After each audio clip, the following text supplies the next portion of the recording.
Uang beredar saat ini hanya 44% dari GDP nasional dan ini berbahaya dari kacamata orang yang mengerti ekonomi makro dan mikro di Indonesia. Maaf, informasi seperti ini memang terlihat nyinyir kepada menteri jagoan yang berprestasi internasional. Namun entah mengapa, mungkin karena nggak banyak yang paham ilmu ekonomi, maka melihat data seperti ini yang tidak membuat ekonomi bergerak ini saat ini terlihat biasa saja. Padahal kalau melihat dari indikator ekonomi seperti di awal tadi yang mendapatkan data bahwa uang beredar saat ini hanya 44% dari GDP nasional, ini artinya banyak sektor ekonomi yang sakit keras, sakit kronis. Sayangnya data seperti begini, yaitu yang 44% uang beredar, nggak banyak yang paham cara bacanya bahwa ini berbahaya bagi ekonomi sebuah negara. Malaysia, Filipina, Thailand itu 120%-an uang beredar dibandingkan GDP nasionalnya. Ini sama-sama kena COVID loh ya negaranya. Negara-negara di ASEAN ini dalam 7 tahun terakhir pertumbuhan ekonominya adalah 50%-an dibandingkan pejabat saat ini yang hanya bisa membuat 20% tumbuh dalam 7 tahun. Padahal niat dan janji sucinya dulu 50%-an tumbuhnya dalam 7 tahun karena setiap tahun katanya ekonomi harus tumbuh 7%. Dan kalau semua itu tercapai tumbuhnya 50%-an. Ini harusnya ya 50%-an dalam 7 tahun. Ternyata tidak tercapai, hanya 20%. Dan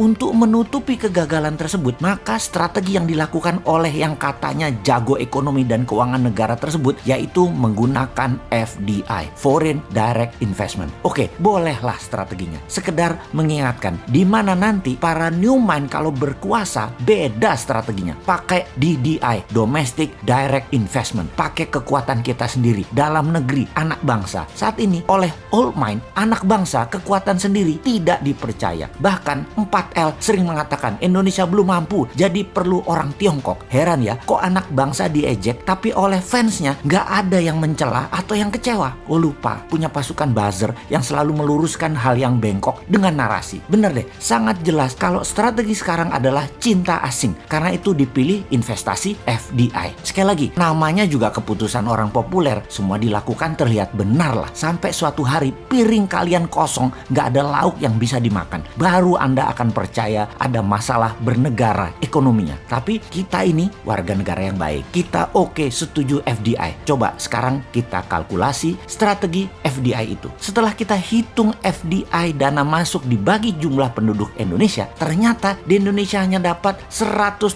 per orang FDI-nya. Dibandingkan Singapura tahun lalu, FDI masuk ke Singapura adalah $19.000 per orangnya. Jauh langit dari bumi FDI Indonesia dibandingkan Singapura itu. Oke, kita samakan dengan Vietnam kali ini. Bagaimana? Biar nggak hilang muka tuh pejabat yang sering dapat hadiah dari negara pemberi hutangan. Vietnam ternyata dapatnya $270 per orangnya dari FDI di tahun lalu di 2020. Oke, kita ke Malaysia sekarang. Malaysia, Filipina sama dengan Indonesia. $100. Seneng? Tahu kalau Filipina dan Malaysia sama dengan Indonesia? Seneng ya? Harusnya yang nggak seneng. Old mind seneng. New mind yang nggak seneng lah. Indonesia tuh punya segalanya yang Malaysia dan Filipina nggak punya. Kok hanya dapat $100?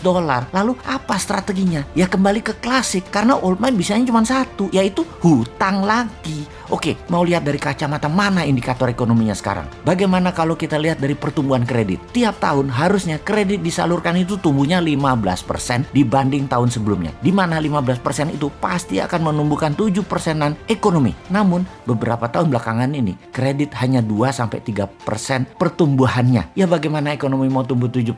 Nggak ada likuiditas begitu. Bisa mikir nggak sih ini pejabat yang berkuasa tentang ekonomi? Jadi wajar kan tumbuhnya tahun lalu minus 2%. Lalu kita sudah hampir 4 kuartal nih minus terus pertumbuhannya. Kita lihat deh di awal tahun 2021 ini deh. Minus apa plus? Kalau minus jadi 4 kali atau 4 kuartal. Ini menunjukkan kinerja ekonomi negatif. Bahaya ini kalau rakyat mulai lapar. Tapi jujur deh, saya menilai bagus banget narasi para buzzernya. Sehingga rakyat nggak sadar ekonomi ke arah berbahaya. Keren buzzernya, keren. Narasinya keren. Jadi bernegara pakai narasi ya baru kali ini. Kalau yang lain kan bernarasi pakai fakta dan pakai pertumbuhan ekonomi. Kalau sekarang pakai narasi, tapi narasinya emang keren. Asli nih, kalau ternyata sampai tahun 2021 akhir rakyat ekonominya makin berat, maka bisa-bisa pejabat populer tadi jadi nggak populer. Dan jangan sampai nengok semua ke bosman karena semua yang dikatakan bosman terlihat benar. Tar dulu, nggak benar juga bosman ini semua analisanya benar. Namun kalau utak-atik hitungan ekonomi rasanya jarang meleset. Lalu kalau sekali lagi sampai akhir 2021 ekonomi Indonesia masih minus, apa saran untuk mengatasi hal ini? Maka kaum new mind akan berkata, gampang, tahun 2022 pemilu dipercepat aja, nggak usah nunggu 2024. Piejal, setuju?